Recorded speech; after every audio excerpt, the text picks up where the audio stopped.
And There good he morning. is. My goodness gracious, look at this. He's I alive was and well, always folks. here. I was here. Can't hear you, Thomas. You can't hear me? You can't hear me. Well, that's a good Oh, I start, guess I'll isn't it? leave and try and come back.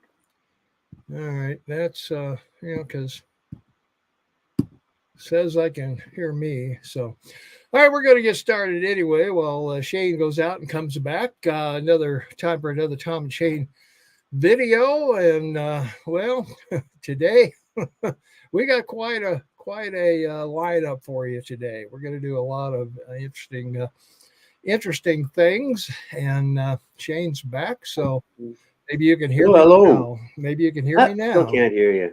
Okay, well, Can't I hear don't know you. what the answer is because I got my audio on here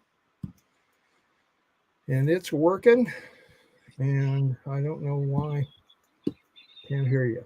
Um, Microphone's on and everything, so don't know.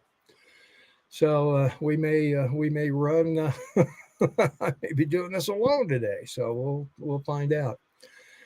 Can can anybody Hello, out hello, there hear me? Thomas. Can you hear me? Can I can hear you fine?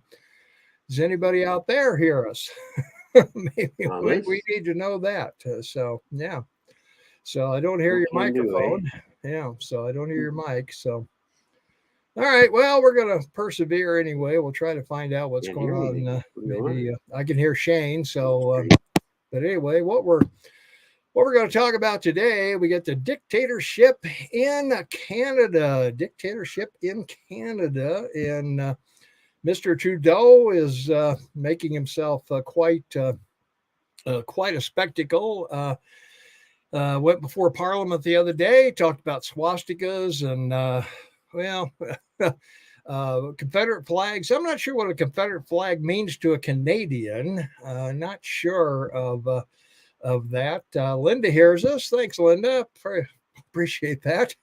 So, yeah, Shade's having a little problem. I'm not sure what it is, but we'll try and see if we can't get him squared away on that. But yeah, the the things we want to touch on here, um, if if Shane can hear us. Well, let's see. Well, one thing we got to talk about: what is the Emergencies Act? What is the What is it? Emergencies Act? So I don't know. Hmm? Well, it's never been it has never been brought up before. So I'm not sure what that means exactly, but No. one of the things that I think is going on, this thing started out as a protest against the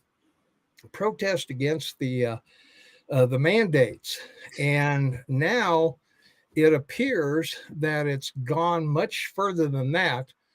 What we're looking at is it's not the mandates anymore; it's the matter of your rights uh, have been usurped, and that's a real issue. So that's what the Canadians are kind of fighting with Can't right see anyone. now. Anyone? Can anyone hear me? I can hear you, Shane. I can hear you fine, but I don't You know. can hear me, Linda? I hear you fine, Shane. Wow. Yes, I do. Yeah. I So can't maybe, hear Thomas, so that's maybe, my problem. I don't know what he's spewing on about. So, yeah. Well, that's a shame, Shane. I, sorry about that, but I hear you not a fine. political issue, So, Craig. Come on, wake up. yeah. So anyway, this is. Can anybody hear Shane? Can anybody hear Shane? Maybe. Yes, can hear you both. Okay, so they can hear us both. Well, maybe Shane. I can get a word in edgewise. I can't hear you, but I'll go ahead and make Okay. my observation. The interesting aspect about the Emergency Act is, it, of course, replaced the War Powers Act, 1914, 1920, that was created It was only been used 3 times: First World War, Second World War, and of course the October crisis in Quebec in 1970 by Pierre Trudeau. And it was also used because of the Japanese Canadian internment camps, where the Japanese were interned in BC or inner BC from the coast. The interesting thing about the Provincial Emergency Act now is that he's not following the provisions of it in which he's now using it. It was enacted July 21st, 1988 to replace the War Powers Act and has never been used. So everyone's convinced that, this has never been used before. Not true. This is actually the 4th time a prime minister has done this. But it basically references the fact that any province that's unable to deal with issues, as in this strike in Ottawa, can declare a state of emergency. But of course, this is not just an emergency in the eyes of the politicians, but it's going after their political enemies, and that's what this is about. This is a money issue, and they're after the records and banking records of people that are in the Conservative Party or support these people. Bad policy, bad politics. He's destroyed the Liberal Party now in Quebec and Ontario because of it. And a majority will be elected, Conservative majority will be elected in the Canadian province within a year because he has to call an election. It may be sooner because I can't see the NDP supporting him in the House. And he only has a minority government. As a dictator, it doesn't work well. You're only a dictator in a constitutional country or constitutional monarchy like ours if you have a majority government. He doesn't. So his days are numbered. Okay, sounds good to me. Well, as I mentioned earlier, this started out as a mandate against the vaccinations and the cards and showing your papers and all of that stuff, but it's morphed into taking their bank accounts, canceling their driver's licenses, things like that. So it's more than that. It's become quite a spectacle of of freedom being usurped, and the truckers have every right to do this. And I think the original convoy that went across Canada was for the mandate, but once everybody got there and Trudeau started mouthing off, then it became a real serious issue. So it's not a good thing. Now they're sort of breaking up a little bit, but maybe Shane can answer this question. Well, he had an election last year, so being a minority government, he said he would call an election within a year and a half. But that's if, as long as he can maintain a majority with the NDP. If they vote against him on any legislation, then he'll be forced to call an election in 90 days. I would suspect before the end of the year, sometime in the summer, he'll call an election and be just, he's going to have the same issue this year as the Democrats in your country will have. Wokeness is dead. I've always said for years, there's no outrage in Canada. We're the quietest, loving people in the world. Everyone likes us. So you want to go anywhere, wear a Canadian flag on your shirt, you'll be fine, or a Canadian flag on your hat. But now you can see the outrage even in Canada. And remarkably, the power of Canada has reflected in the fact that every major country in the world, 7 countries across Europe, in Asia, and South America, even Africa, they're having these types of protests with truckers. This may just grow, it won't lessen. You take the heroes and make them zeros, doesn't work well in politics. That's for sure. Freedom's become the new F word, Linda says. We're out of that.